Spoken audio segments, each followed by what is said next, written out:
So now I'm hijacking word blindness today. Oh, yes. Oh, Good morning, ladies and gentlemen. As you Okay. can hear, it's not my beautiful co-host's voice, Juliet Hahn. Yes, I'm jumping in, Brent Sopel. These always seem to be about me.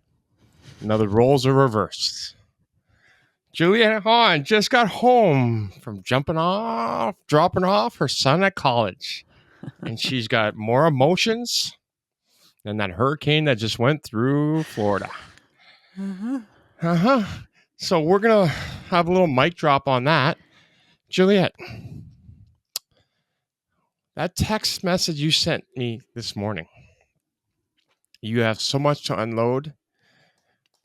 I want you to unload it all because, and I jump in on this, is because you're not the only mom.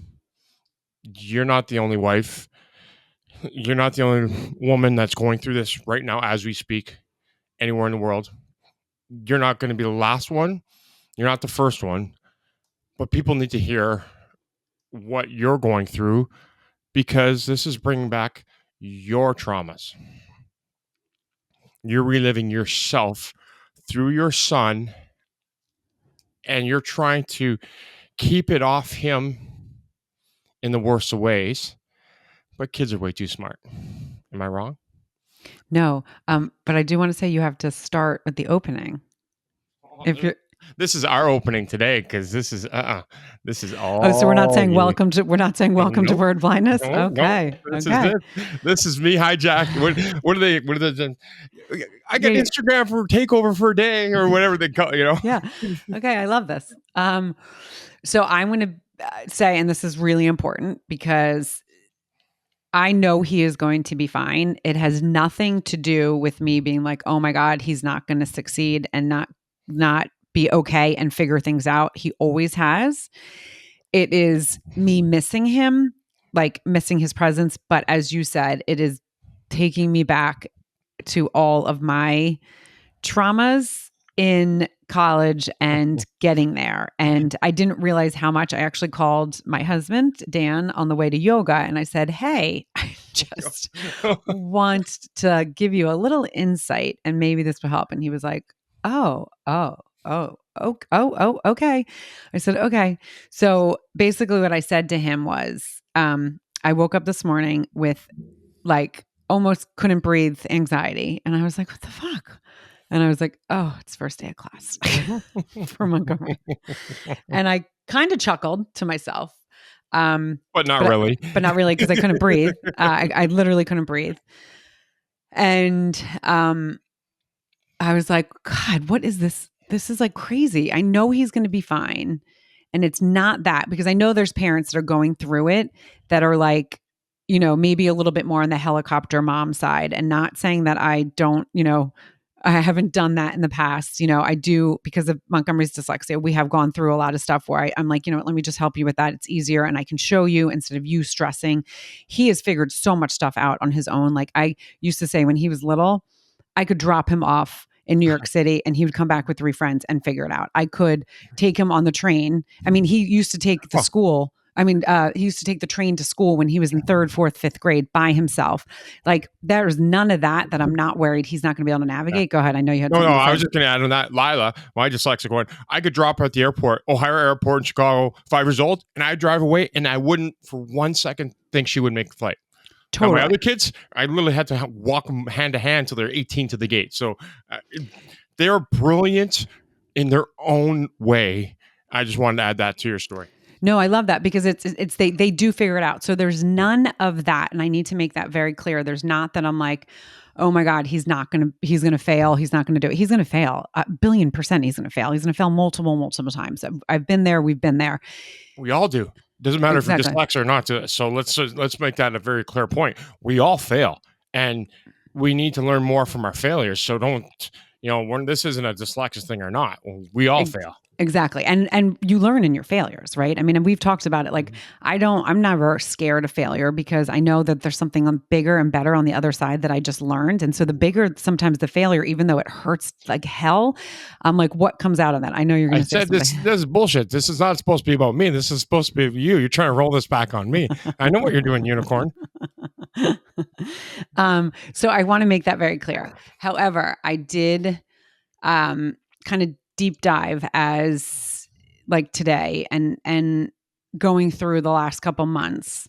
My and I know we've done chronological order with you, and so I know the listeners.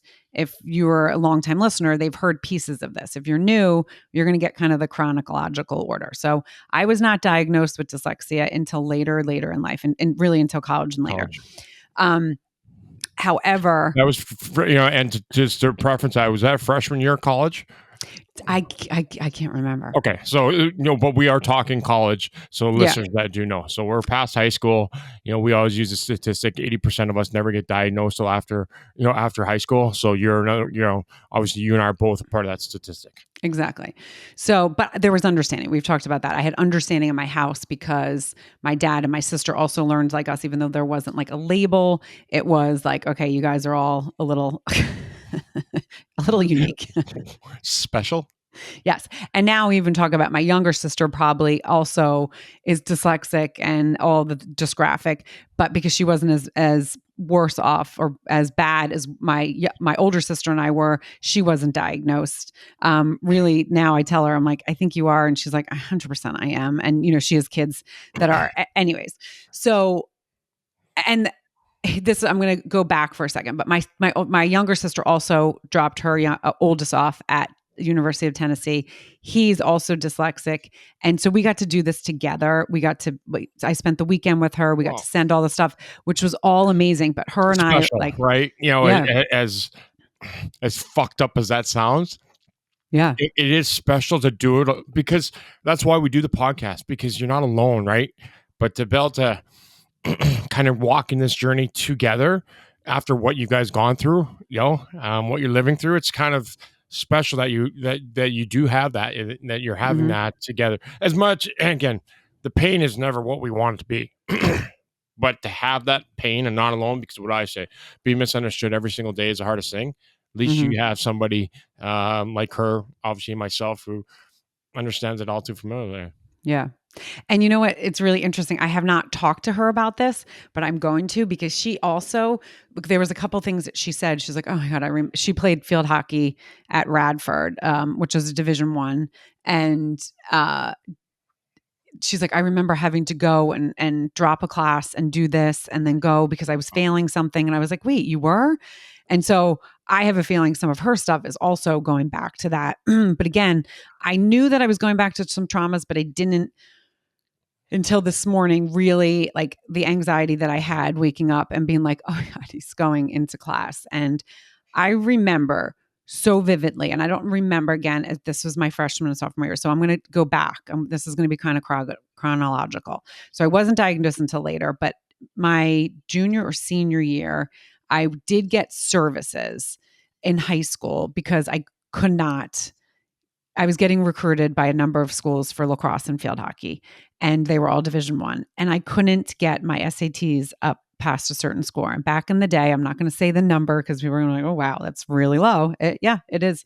I was 10 points off, one question away from going to a Division 1. Now, listen, it's my path. My path was, what shaped me. So there's never a time that I go back and I'm like, oh my God, poor me, woe is me. That's not me at all. But just put yourself in this situation. I came from a school that like we won states almost every year. I think there was my senior year in lacrosse, we had a new coach. It was her first year. That was the only year we lost. We were like 10 years consecutively like state champions in New Jersey. I grew up in Morristown, Moorestown, right outside of Philadelphia. And we were, I know, right?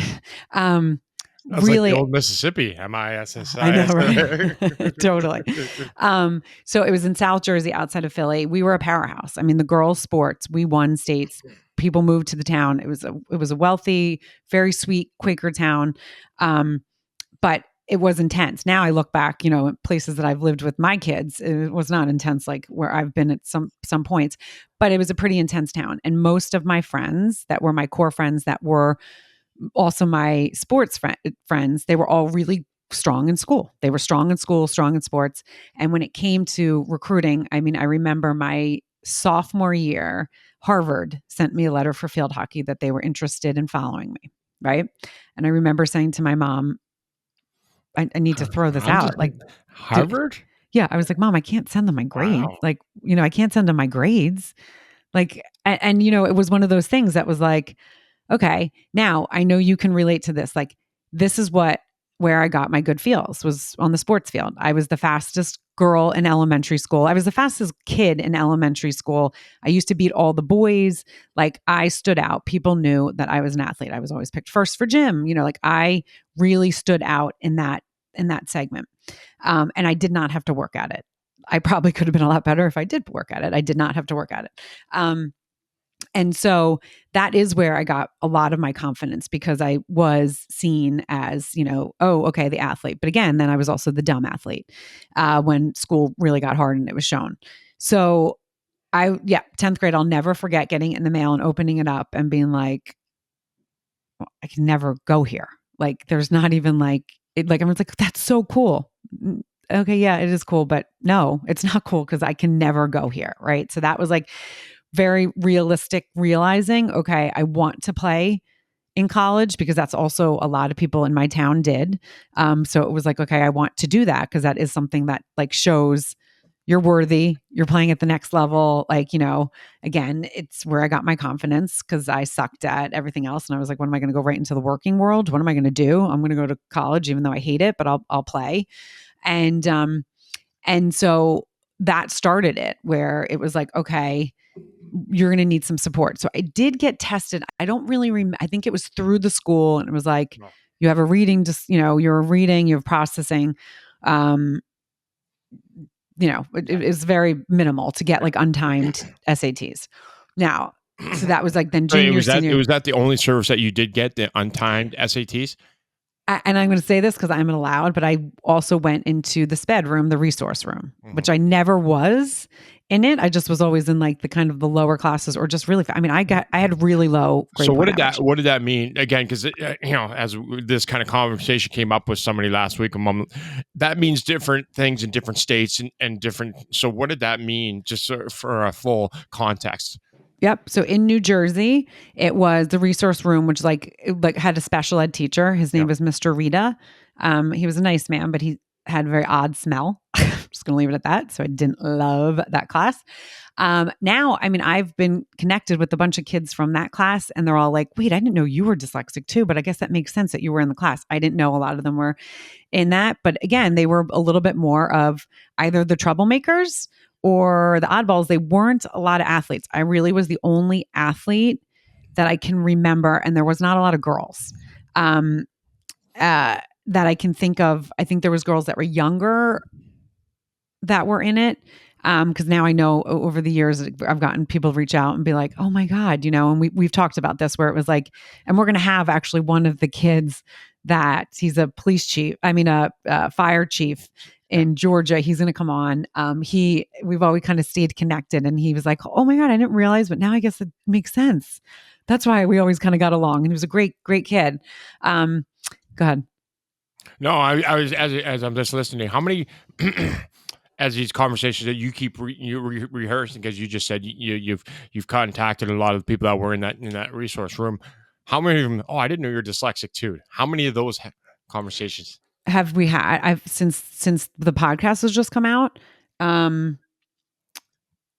me think. I would say 4 or 5. It's a lot. Just in the and just in the last, again, just in the last 2 years. Yeah. But it was like, we said, like, we always kind of, even though we ran in different crowds, I had someone reach out and they were like, "You were always so nice," and I was like, "Well, I am nice. I was never like a mean. I am. I could say a lot of things, but I was always nice to kids. Like, I wasn't like a mean girl or any of that. I always had respected myself, respected others. Empathy. Yeah, totally empathy. Right. I just said hi to people, whether they were whatever. But I also said to this kid, I was like, yeah, we had this underlining kind of silent understanding. You had to see me struggle, right? Like, I hid it from like, and there was, I had close friends that knew I struggled, but they didn't know how much I struggled because they weren't in my classes. But I wasn't allowed. I went to take algebra 2. Had to drop that because I was failing. They wouldn't let me take chemistry because they were like, you can't take chemistry because you're basically a dumb in science, because I was failing biology. And so it was like, okay, how are you going to get into college? My guidance counselor constantly, Mrs. Shakespeare, I hope, and if you're still alive and you ever hear this, every time I went in there, she told me I was not going to college, that like, to get over it, you're not going to college unless you try harder. She was really pretty awful to me. And we all know the story that my English teacher in ninth grade called me retarded when I had to read out loud because I said pubic instead of public. Was that ninth grade, did you say? Yeah, it was ninth grade. Oh, because That's when you had yours. Yeah. well, but that was the Canadian version of ninth grade. You didn't say freshman year. Oh, I did say Yeah, ninth look grade. at you! Look at you! I'm converting you. Yes. So I got to, so I did go to the resource room, which I did not really like, of course, because it was like, okay, now it's different. I didn't have services before and I kind of could hide under the radar. And now I had, where no, you have to go in and check in. You have to do your tests here. You have to leave. You have to do all these things, which were super uncomfortable, pretty sucky.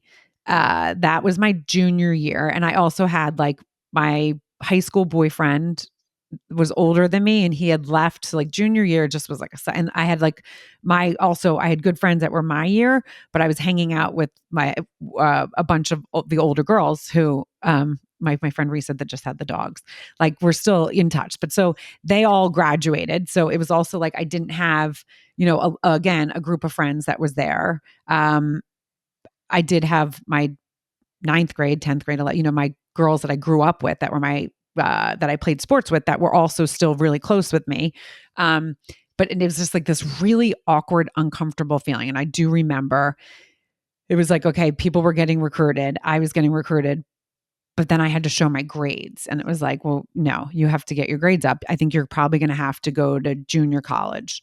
And my mom was like, you're not going to junior college because you'll never go, like, you're never going to continue, right? Like you go to junior, you're going to do 2 years, you're never going back in. Even though that's what some roots were like, if you do 2 years and we'll get you in the, Division 1 way, because I could not get my SATs up. And when I tell you, I took them, I mean, it feels like 55 times and I had to take them untimed.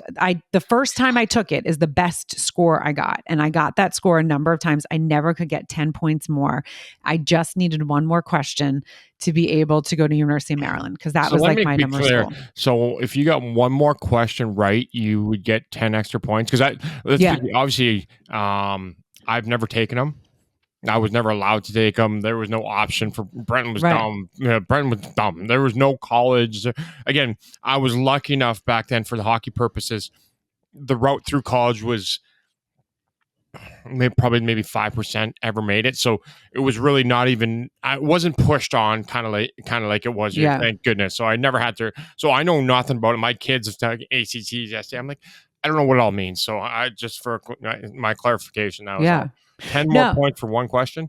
And that's what I remember back then. Again, this could be like, someone might be like, that's incorrect, but this is what I remember. It was, I had to get one more point. And they were like, you get this many points for signing your name, right? So like, you can't even get like, so it was this joke. Mm-hmm. It was a joke. Now, my dad went to, I think, 1.5 years of junior college and then went into the Marines. So my dad never got a degree. My mom's family, my grandfather was a career military. My grandmother was actually a nurse. So all of their kids, all my aunts and uncles, like higher education was really important. So in my house, it was like, it's what expected, but there was not a pressure. Like I would never say that like my mom was like, you have to do this. It was really me being like, this is what I want to do, because it was like what you did in the town, right? You went to college, you got me, like, this was kind of that route that people did. Now, my dad would always kind of say, like, if it doesn't work, it doesn't work. Like, and we've talked about this before. My dad's brother went to Harvard and Yale, like, brilliant human. His sister had like 5 degrees. Are those good schools? I've never heard of before. Yeah. I mean, like, and he got his law degree. Like, so really high um, like smart people, right? So like, and this is where we talk about the dyslexia part. Like my dad never, like, he was always told he was dumb, but he had a mom that was like, yeah, but you do this. And he took over his family business that was real estate. I did not want to do that. I don't think the family business was not around anymore when I was that age anyways. Um, so it was just this really weird, uncomfortable, kind of really shitty experience. And even though I made the most of it, because I look back and I kind of think of the substance. I didn't play around with drugs or anything like that when I was in high school at all. I did drink, and I definitely drank too much. But it was like you partied and you played sports, and it was what you did in our town. I mean, it really was like it was a party town. So I took them. I will never forget. I had one time I had to do it like where it was reading to me. I had like giant headphones, and my really good friend Dana, who I still am in touch with, I love, she was in like all the AP classes. She comes walking in, and like their AP class was coming in to the class that I was taking, my SAT class. Like, I mean, my SATs with like headphones on, looking like massive special ed. I mean, like, it was no like, and they were like, what the fuck are you doing? And I was like, I'm trying to get my SAT scores up. And they're like, well, so then I also had to talk about it, where it was like, and so it was like, oh, okay, you're really struggling. And, again, I never got the 10 points. So then it was like senior year. And again, University of Maryland was the school that was really recruiting me for lacrosse. They were like one of the number one schools for lacrosse, still are really competitive. And they were like, you could go to Essex. And there was one other school, Rowan University, that was in New Jersey that my mom had gone to. And it was like back in the day, it used to be called Glassboro State. And it was a teacher's college. It was the last place I wanted to go. I was like, I'm not going to school in New Jersey. I'm not going. It was Division 3, which again, back then I wanted to go D1, right? Every, you want to go D1 if you could play D1. I knew I could play D1 though. So it was like kind of underneath me, I felt, but I was like, okay, I did not get in until the week before I graduated high school. So everyone knew they were going. I knew that I was not now going to get into Maryland because I couldn't get those scores up. And I remember opening the piece of paper every time. Did I get it? And my friend Lynn and her boyfriend Mike, I would open it up and be like, you guys just open it. Or my mom would open it and it would be like, okay, I'll take it again. I'll take it again. And then finally it was like, I'm not taking it anymore. Like I'm done. So the other thing about Rowan was it was very local. So there was a lot of local high schools that went there. And we basically beat every high school that was around, obviously, because we won states. We also, people didn't love our town. They thought we were rich bitches. They used to say, even though my mom was a single mom, a teacher, like we were not rich bitches, but everyone used to have this, the other schools did not like us, basically. And so going into Rowan, I knew I was basically going to, my teammates were people that we beat and that hated us. So it was also like, great, okay, this is where I'm going. I think I shared with you my first 2 days in preseason. So I did go for field hockey and lacrosse, and I got in on an academic probation. So I was only allowed to take. Did you play both sports? Mm-hmm. Did you? Yep, and I was only allowed to take 4 classes. So that was like because I was on academic probation going in. How many classes do you normally? Again, this is the dumbness. I mean, I have no idea. Not, Like my not, kid, remember, earlier, like, oh, you get this many credits. I don't know 1 second of what that means. So, yeah, how, you could only take 4 classes. You said, yeah. So this is back again. This is back in the day. Yeah, They were 4 point credit hours. So I was only allowed to take 4 credit hours. So I was going to go for 5 years. Like it was already, if I had to take 4, you couldn't graduate. What's a full semester? Or back then, what was a full 4 credit hours? 16. So like you took 5 classes. So I also had to go and go to study hall right away. My coaches did not like Morristown. And they said that. They're like, oh, look, we got a Morristown girl. Why couldn't you go anywhere? Like because I was in the newspaper, like, what's wrong with you? It was like, basically I had to like eat dirt. And again, I was not a kid that was like an arrogant, egotistical, like I was a good kid that like just wanted to like this is what my good feels were, right? And I'm just getting kicked and kicked and kicked. Um, so it was a really shit time. But I probably didn't let on that it was a shit time. Definitely drank a lot in those days. Um, I probably stuffed a lot of it, but my mom probably would say, "No, you expressed it." I mean, I'm sure I had friends that would say, "No, you expressed it. You were angry. You were sad." Um, but walking into that, graduation was great. I did know now where I was going, but it was like everyone knew for like some knew for a year, some knew for I found out 2 weeks before. Um, it was also Henry Rowan gave $100 million to and his family grew up in Morristown. Like, so it was like, oh wait, yeah, there was just a lot of stuff behind it that just it was like, okay, oh, you're from Morristown. Oh, we're Henry, so then it was like, oh my God. No, listen, my mom was a school teacher. There's 5 of us. Like I'm not this wealthy Uber person. Like, we got by. We did what we had to do. So it just was a lot of kind of shit. And looking back on it now, because Montgomery going to school. Now he got in, he knew where he was going a year. He got recruited. His experience was completely different than mine. He had better grades, a lot better grades. I did not even have him take the SATs. I was like, you're not taking those. I'm going to take advantage of he's like, all right, don't you think I should? I was like, nope, I'm not even like the trauma that I had to go with that SATs and the anger that I have around the SATs is pretty big. Is pretty big. Yeah. So, yeah, no, I said to my kid, I was like, should you have tutors? I'm like, fuck, I get almost like a child. I get really angry about it. But so going to Rowan, Henry Rowan gave that money. So then it was Rowan College when I was there. I graduated from Rowan University. I went in as a corporate fitness major. And I did that because I was like, I'm not going for education. A lot of people did still go for education. I was like, fuck that. Blah. I'm not doing that. And also, the education classes are not like people think going to education is. Education classes are not easy. Like, you still have to take all your, like, those core shit that I hated. So I thought, corporate, I'm really good with people. I can talk my way out of everything. I can figure things out. And fitness, that's where I get all my, that's where I got all my confidence. So it was like, can I do this? Like, I could see myself working in a corporation and being like their trainer. I was like, this is awesome. I love this. I don't remember. And I want to say it was after first semester, but I'm not sure. But there was two things that also happened that we laugh about now.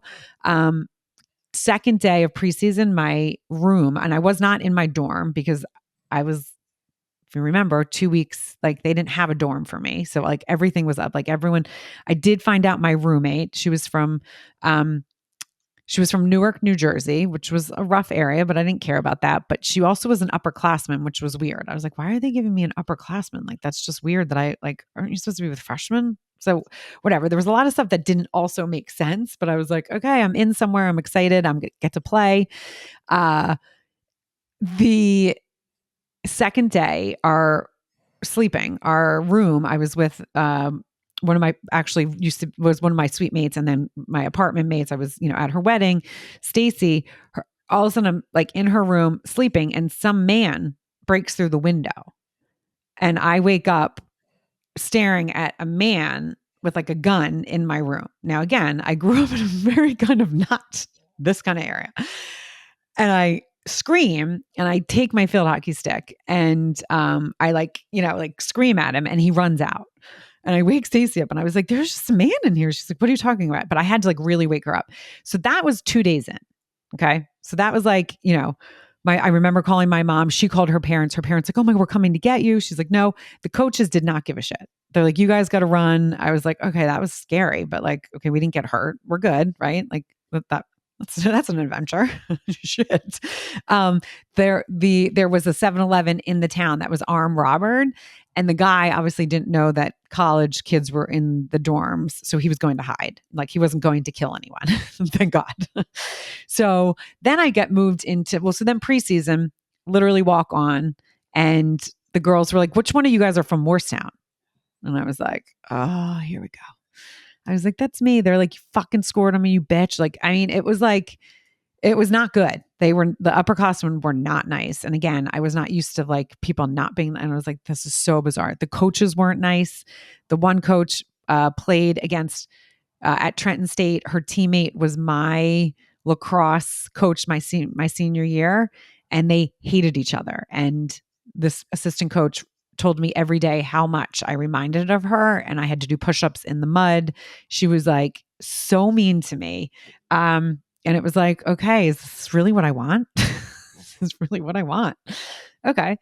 So I did. I made friends with everyone. You know, I got moved into my dorm. It was an upperclassman dorm, and back then there was dorms that were segregated, and I was put in a non. I was not put in the correct dorm. Let's just say that my last name was Williams, and my roommate's brother was in prison and got out, and in the middle of the night came before my roommate even came, knocked on my door and asked if he could stay, and like I actually was like, I'm not leaving. And I had to kind of like push the door and like be like, oh my God. Again, called my mom. I was like, what do I do? And she's like, what is happening? I was like, Mom, I don't know what's happening, but I'm fine. She's like, oh my God. Cause again, I was like, I got that. Like, I can do this, right? I can figure things out. I figured things out. But again, it was not a very smooth transition. I had to take anatomy and physiology. And so I want to say it was, and I could look back, it either was my, bless you, my first semester, my freshman year, second, or my first semester sophomore year. And I want to say maybe it was my first semester sophomore year, but I could not do anatomy and physiology.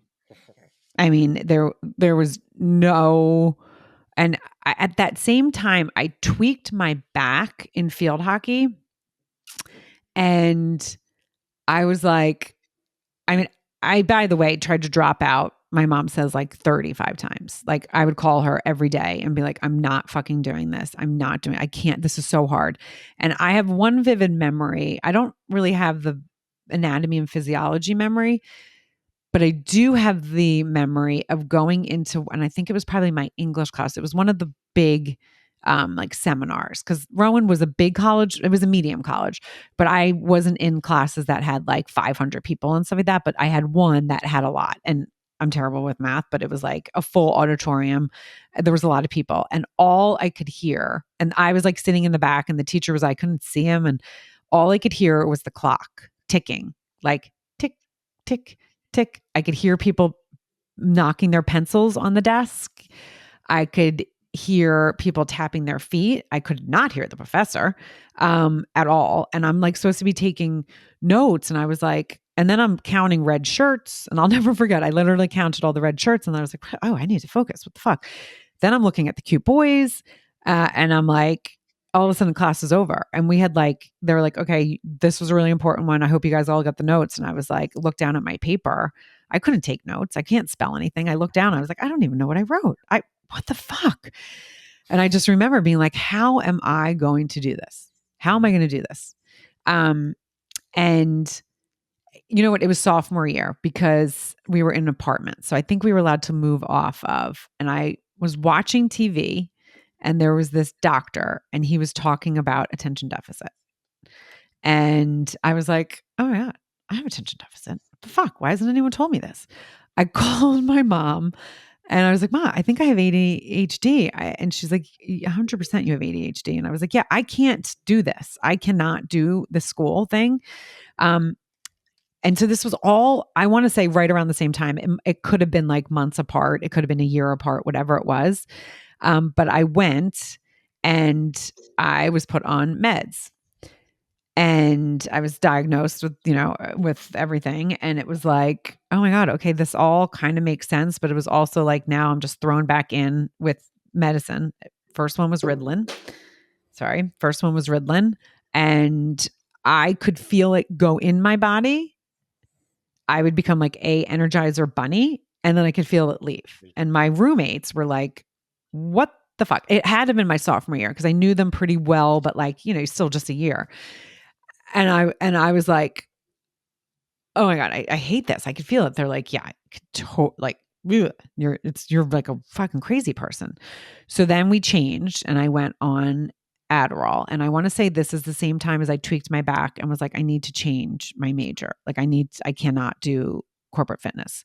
So, and I don't know, and I have no idea why or how I remember, but I went into communications, radio, television, and film. And this is, remember, was not creative, right? So I was like, I'll figure something out, the communications part. I'm not going to do the radio, television, film, and I can't do any of that stuff, right? Do you have any comments? Because I'm really going. You're fucking so enjoying this because you don't have to talk. God, 35 minutes. I hope people like and enjoy my voice. The Adderall, I was like, oh my God, I can focus. And obviously playing two sports and having a really hard time learning. And having field hockey and lacrosse at the same time. No, so field hockey was the fall and lacrosse is the spring. Okay. Yeah. So, and we had solid team. Like we were really good. We were like one of the best D3 programs. So sports catch you busy from, basically the beginning of the school year to the end of the school year. Yeah, but I partied a lot, and that's also when it was introduced to weed, and so I don't know how. I mean, now I really don't know how I did any of this. So I figured it out, right? So I changed my major, and I remember the Adderall after I was like, oh, I can't feel anything. This is so different, but I can focus. This is so weird. And I remember sitting down and like being able to take notes and being like, oh, wow. And then just becoming like this weird sponge that I was like, I want to learn. I didn't realize I could learn.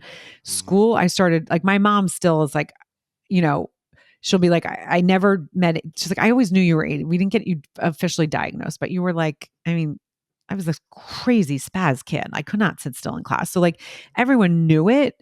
It just was like, my mom was not going to do meds. Back in the day, like you didn't know what these amphetamines did to kids. And my mom was like, Still don't.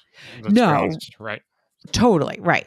So, and like, we were definitely more of like a crunchy household. Like we didn't take Advil, you didn't do like ate beans and rice. Like we weren't, but there was like a little bit of a granola side to my parents.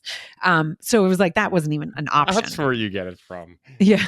No, I definitely am way more, but yes, my mom was like definitely more natural. So it was like, there was not going to be this. So for me to take meds, and then it's actually crazy because then my dad was then officially diagnosed with everything. My sister, then my brother was like, maybe how many, like everyone in our neighborhood was like, well, maybe how many. It was like this like domino effect of everyone being like, well, maybe I am. It was kind of crazy. But let me jump in on that one. It's not a label. Right. The roadmap to how your life is supposed to be driven down. Mm-hmm. Exactly. 100%. And now again, a lot of my stuff of with Montgomery is all of this uncomfortableness that I went through the first couple years of university, and then also going into it, right? My junior and senior year, not being able to get those grades up. So like a lot of it is not me worrying about him not being able to succeed. I know he'll be able to succeed. It's bringing the emotions back up of what I went through and not really piecing them together, or really not talking about it like I'm doing right now. And kind of just not, and also people not understanding, like me being like, oh, it's kind of bringing some stuff up. And they're like, wow, what are you talking about? He's going to be fine. I'm like, it's not him. I just miss him. And also people think that's a little bit weird, which I think is weird that people think that's weird, but that's a whole nother story. It's a whole fucking another story. Yeah, I really like my kid. I like all my kids. I will miss every single one of them when they're not, like when I don't get to see them and talk to them. Anyways. So this was like it was a very big pivotal point in my life because I always thought I was dumb. I did not think I was creative. Now I'm going into radio, television, and film. I'm a DJ on the radio. And I'm like, oh my God, I learned like that whole board. It was like crazy. I never forget going in there and being like, what the hell? I'm like, I'm not going to be able to figure this out. Never. And then I was like, oh wait, I can figure it out. I could focus for the first time in my life. And it was pretty crazy. I'm going to go on a side note. I never put my kids on meds, even though I was successful in college, and I'm not on meds anymore. I stopped literally the day before I got pregnant with with Montgomery, and I never went back. I use homeopathy, and there's no judgment. If people use meds, I do not judge at all. You just have to be educated and understand them, and understand what they're doing to your body is really what I want to, as a footnote or whatever, as a side note. Again, there's no judgment. I'm not against it. I never put my children on it because I also had a journey with that. I had a lot of shame when I thought about it, that I needed medicine to be able to be smart. It was like this mind fuck of like, I can't do it on my own. That I would kind of push away because I'd be like, okay, that's ridiculous. But again, I was like, these were like new people that I was living with. You know, they were friends, but they just met me. I came in as this athlete. They knew my story. All of a sudden, I'm starting to take meds. I remember I woke up one day and I could not stop crying. And I was like, something's happening. Could not. Slept for like 3 days. Every time I would wake up, I would be like, oh my God, like depression, like I've never in my life felt. And I finally, I think my mom was going to come to get me, or my dad or something. And they're like, what is going on? And they were like, maybe you should talk to the doctor. And so I called the doctor. I don't even remember. I think I went in, and the doctor was like, oh, yes, you know what? I was a little concerned about this. Of course, didn't tell me about it. But he's like, so basically Adderall, and I'm going to explain it the way I remember. It could be completely wrong, but it had like um, 4 salts that there was like attentive, like inattentive. So it like helped with like impulsivity. It helped with your attention. But there was one that helped with like depression and moods. And I was not depressive. There are, like we've talked about, we've heard your story. We've also other people that also have depression that comes with their attention deficit, anxiety. I have anxiety, but I don't have the depressive part. And this triggered that because I didn't need it. So it was giving me meds that I didn't need. So it basically made me imbalanced. Even though I could focus, I became depressed. And I never experienced it in my life. I'm in college by myself with friends that are kind of like, what is going on? Because I'm like now studying, and then all of a sudden I'm crying, and they're like, you're taking meds. Can I have some of your meds? And I don't know, like, it's just this really weird time. And navigating it kind of myself. Yes, my mom was huge. I had an uncle that lived by. I don't remember if he was a part. My dad, yes, all of that. I was very fortunate, and I talked about it. But then I had to go, and I don't think I've talked about this, but I had to go on an antidepressant with the Adderall, and I hated that. It was like I was so embarrassed by it, and hated that I had to pick it up. I hated that I had like 2 vials of meds that I had to take to basically function and like get through school. I was like, this is so not okay. But then I knew that I was like getting through school, and I had to like work that through. And I don't remember how I worked it through or what I did, but I kind of figured it out and just was like, okay, this is what it is. And I did take meds for 10 years. And that's like a whole nother story. But it, like if I didn't take it in the morning, you had to take it a certain time. You couldn't have orange juice. Like, it's just like you had to explain shit. Like, and you try to hide taking your med. Like, it's just weird. I didn't love it. I didn't love it. And I didn't love that. That was like my now, like, that's what I did. Right. I did start becoming better in school. Like, it was crazy. I loved communications, radio time. I mean, I wrote a movie script. I like was a director. I starred in it. I produced. I learned all this stuff. I was on the radio.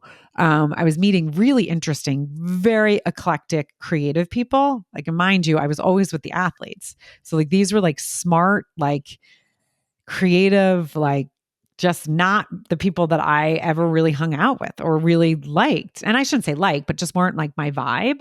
And it was kind of like interesting. Like, I was like, this is interesting. Like, I always dated the jock, right? And I was like, oh, I'm going to date like this radio nerd. And it was, is that what you're calling Dan? no, Dan was the athlete. I went back to the athletes. No, but there was a weird definitely time in college. I mean, I dated football players, like, but this was like a very weird time where it was like, I remember bringing someone home, and everyone was like, What the fuck is happening? With like, what the fuck is happening? I think, yeah, he was like Great. tiny too. He's like a tiny little person. Anyways, that's a whole nother story. I don't even remember his name, which is terrible. I then, and this was really hard, I stopped playing sports. I stopped because I wanted to learn. I wanted to go to class. I wanted to like go and study after class. I remember I didn't have to study. I could sit in class and I was like, oh my God, I totally understand what they're talking about. I didn't need to study and I would get an A. I got on the honor roll.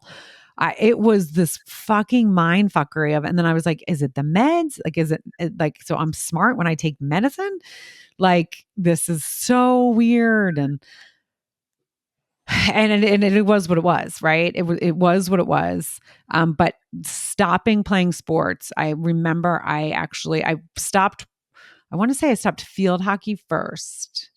And that was maybe after my sophomore year, and then I stopped playing lacrosse after my junior year. And again, I was there 5 years, so I stopped after my 10th grade, like my second year, and then I stopped after my third year. But I was there for 5 years.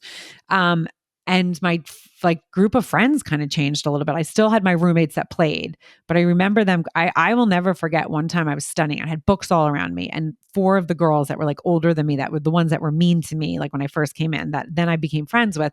They came in and they were like, "Okay, Stacy and Lori are telling us like you're just sitting here studying. Like, what the fuck is going on?" And I had books all around me, and I was like, "I have a test," and they were like, "So you're not coming out?"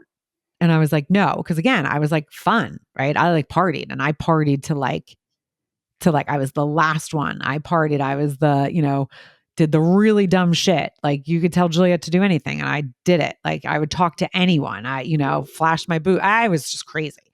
I was crazy. But fun. Like, but so they were like, wait, but we want you to come out. And I was like, I appreciate that. But no, now I got glasses. I mean, I just became this literally. And I remember that was one of the things that I was really scared about with the medicine. I was really, really scared that it was going to change who I was because I liked who I was. I liked who I was I liked my personality. I liked my fun lovingness. I liked that I loved people. I liked that I could have a conversation with everyone. And it was this really weird, scary, like, is this going to change like that fun side of me? And I'm just going to become this like boring fucking nerd. Like, and I did not, but there was an adjustment period where I was like, it was like, I just couldn't wait to like go back, like talk to my professors and like debate and like, it was so weird, Brent. It was like so weird. And I remember like my friends, even like me coming home, everyone was like, what is happening? Because I wasn't all over the place. I wasn't like the spaz. And so even my family, it was a little bit of an adjustment. But then again, as I said, as I kind of like worked through it over the years, the medicine adjusted more to me. But it just, when I decided to stop playing, I like stood in front of the team and I like basically like quit. And I hated saying, because I never quit anything. Like I was not one that quit. I, never did that. But I stood and I like wrote a letter and I explained to everyone. And I just remember crying, like bawling my eyes out because it was almost, and I could start crying now. It was almost like I let go something that was so important, but that got me through life and gave me this confidence. And it was like not there like I didn't need it anymore. And I was growing, but it was like scary. And I loved and I did not play. I didn't work out like for years after. It was really like, even after I moved to the city, I'll never forget like the first time I joined a gym and being like, can I do this? Cause it was like this, like, it was a really weird feeling. It was a really, really weird feeling. And then I like, again, I got on the dean's list. I got like picked to go to these conferences, and there was one class because again, I was not going to do radio, television, film because I was like, I am not going to like LA. I'm moving to New York City. I'm not going to like do like the creative. I didn't want to do that. I wanted to make money, and I wanted to be like in the business world. There was like a part of me that just always thought it would be like riding the subway and like having an office, like is something that I really was like, that's what I want to do. And I knew I wanted to move to New York City. So I sat in this class, I'll never forget. And the professor stood in front and he said, There's always 5 people in this major that this turns out to be their favorite class. And it's the business side of radio, television, film communications. It's ad sales. And I remember being like, ad sales, what's this? And that class ended up turning that's what I went into. Now, I sucked at math. There was a lot of things that I probably should have thought through, but it was this, I fell in love with the feeling. I like the feeling of like, yep, the agencies and your sales and all of these things that I was like, this is what I'm going to be good at. So that is the kind of concentration I went. So I kind of had to do some of the core, again, I wrote a television show, the pilot for it, which was really fun. And I sucked at writing. I can't spell and all of that. And I had so much fun coming up with these characters and doing all that. And it was just the side of me that I never knew that existed because I just sucked at school so much all the time. So going through this with Montgomery, I know what journey it is going to be, even though it's going to be different than mine. I know he has got so many more tools because he was diagnosed so much earlier. I mean, he has said to me 3 or 4 times, I got this, right? I mean, he's already like some of the things that he's already done. I like laugh in my head. And I'm like, oh my God, he is galaxies ahead of where I was when I went into college. However, it brings up a lot of my shit, and it's 51 fucking minutes. I can't believe I was literally. Oh, that was a good therapy session. Thank you so much. So, well, thank you for joining us on We're Buying This. Well, it all comes down to, like you said, we always talk about why we do the podcast and what we do right now, right? You just walk through your traumas, right? And that's what we live, on a daily basis, hearing you walk through some of them. And I'm sitting here listening to you and thinking about some of my journey. And it's quite interesting how you were how you evolved, right? How you figured yourself out, how you figured out your new major, how you fell in love with the artistic side of yourself that you didn't know was there. Pretty cool journey. Because then I sit back there and think, going, I didn't have any of that. Right. I didn't have any, as you said, you thought, well, I'm taking meds, that makes me smart. I got shame from that. I didn't get diagnosed until I was 32. I didn't have any understanding of that. I did drugs, I did alcohol to escape my feelings. You found your feelings. That's pretty cool. That is cool. I didn't think about that. Yeah. I still think about getting high. I still don't think about getting drunk. Is that something that do I have the cravings to? No. I think, what do we eat next year? Next Month. Next month? No. This month. Next week. Is 8 years. So it's not. I don't have the cravings. I have the cravings to escape, 100%. Yeah. But it was very cool to hear you, evolve. You talk about quitting the sports. As much as hard as it was, pretty fucking cool because you found that other piece of you. Oh, yeah, I love that. Yeah. Right. I don't have that. I didn't have that. And that's why I always say, again, this story is about me, but not about me. It's about when I talk about these stories, just like you just told that story. I've never had that. I never want a kid to feel that. I want the kid to feel what you just talked about. Find that other piece that didn't know existed in you. Is pretty cool. It was very cool to listen to how you described it, how you described your journey, but you could see your face light up when you found that. Yeah, it was wild. It was definitely wild. But that's you know, that's obviously brings back, obviously an amazing person that you are. But, you know, we all have this, all as dyslexics. So we talked about at the beginning of the year. We are so brilliant in our own way. We're so resourceful, in our own way. We're not dumb. We are brilliant. The brilliance comes in understanding. Mhm. And that's why we talk about what we talk about, every time we're on here. And that's why you hear us blab when we blab about certain things, because we're all brilliant when there's some understanding behind us. And we can look at somebody and go, like, we understand. And it's just like, we found the little Irishman at the end of the rainbow Mhm. when we find somebody who understands. Yeah. Well, and you know what's really interesting is what I'm doing with vet tech. Like when You're a Daniel, nerd.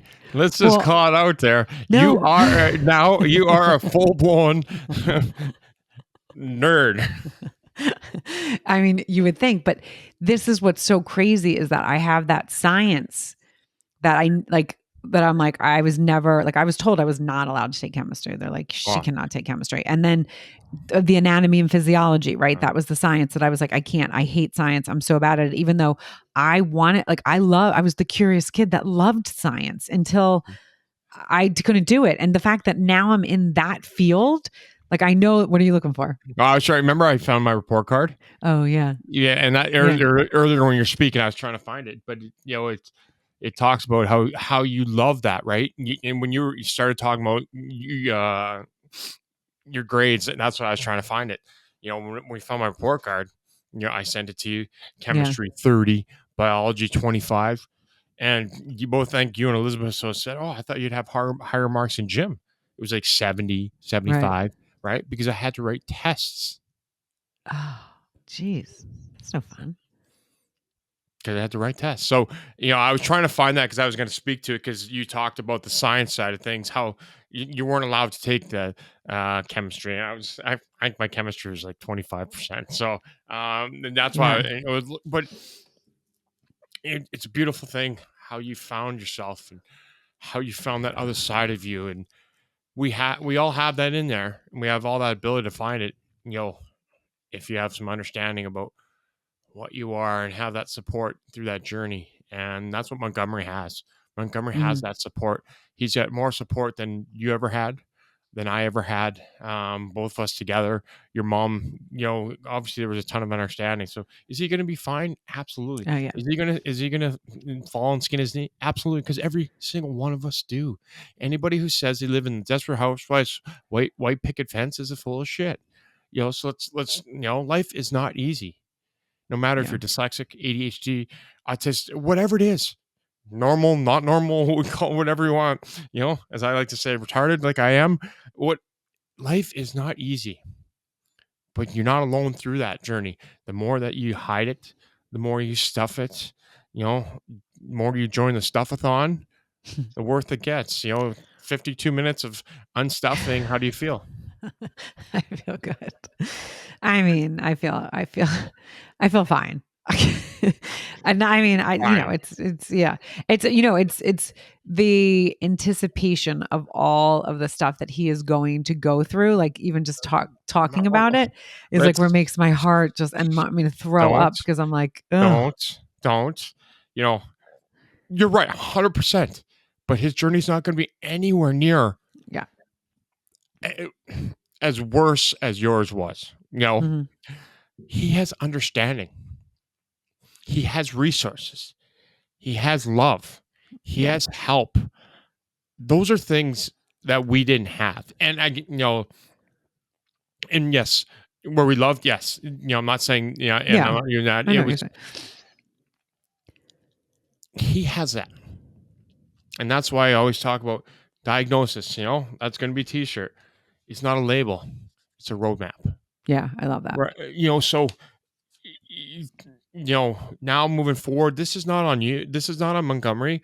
This is on you to continue to talk about this and not know, you don't know what he's going to go through, because he has all those help. He's got the resources. He's got the love. He's got the support. He's got the coaches who's got to understand, right? Those are things we never had, right? Those Yeah. handful of things. So the what if game. No, would you still love me if I was fat? No, let's not play the what if. Let's not play the what if. He's going to stumble. Every kid does. But let's try and work on staying present, because he's got so many more things in his back pocket that he can count on. You, Dan, Penelope, you got Truman, he talks to you, right? He has, those are things you didn't have. He doesn't have the guy jumping through, with a gun. Right? Can you believe it? I mean, people are like, oh my God. I was like, yeah, it was like, Right. So these are things that he doesn't have. So he's not going to have that experience because he's got these. You don't, it's like 5-0, right? Who's winning the game right now, right? Yeah. He is. So this journey is now about you, not about Right. him. Let him live his 100%. journey. Let's learn. Let's unfold and unpack your traumas to clean out those closets, so that his journey is his journey. It doesn't make his journey your journey. Yeah. No, I love that. And it is a very interesting. As I said, when I woke up this morning, I was like, oh my God, I can't breathe. But one of the things I said to him was, listen, I know you're like, I mean, because I could tell the last 2 days, like there's a couple of things that happened, and I was like, oh, his anxiety is up because the classes are starting.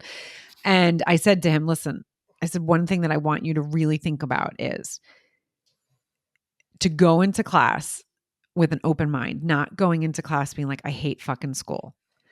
Try not to do that. I know it's so hard, but think I'm going to go in with an open mind and see if there's one thing that I'm like, oh, that's interesting. And today, that was the phone call, and I'll call him afterwards, but he had sports psychology. And I said, listen, it's right up here. Everything you've been with, all your injuries, everything that you have overcome at such a young age, like you're going to actually find this pretty interesting. And don't think of it as school, thinking about it as something that it's like you heard or whatever. And he's like, all right. He's like, I'll do that. And so his first class, I talked to him afterwards, and it was sports management. And I said, that's maybe not going to be one that you're going to find as interesting. There's going to be classes like English that you're going to be like, oh, I hate it. And it's going to bring you back to like sucky school, right? There's all these things. But if you can go in with a tiny bit of an open mind and think, okay, that is interesting. I said, because here's the thing, you're going in for a major. You might be like, okay, there's 0 things that I find interesting. That means you might need to change your major or change something, because again, I also go in majors to take the easiest major to get out. It's like, if you're going to be a doctor or a lawyer, yes, you got to do that. But if you're not, and you really don't know, these kids are so young, they don't know what they want to do. Find something that is going to be of interest to study, because you're still doing school, right? Well, and so he totally got that and was like, okay, I hear you. And that's school, and that's school. You and I talked last night, and I never thought of it till you said it. The first 12 years is school, right? Yeah. We're forced to take that shit. Now, maybe I refer to you on this one, is instead of using the word school with them, use the word college.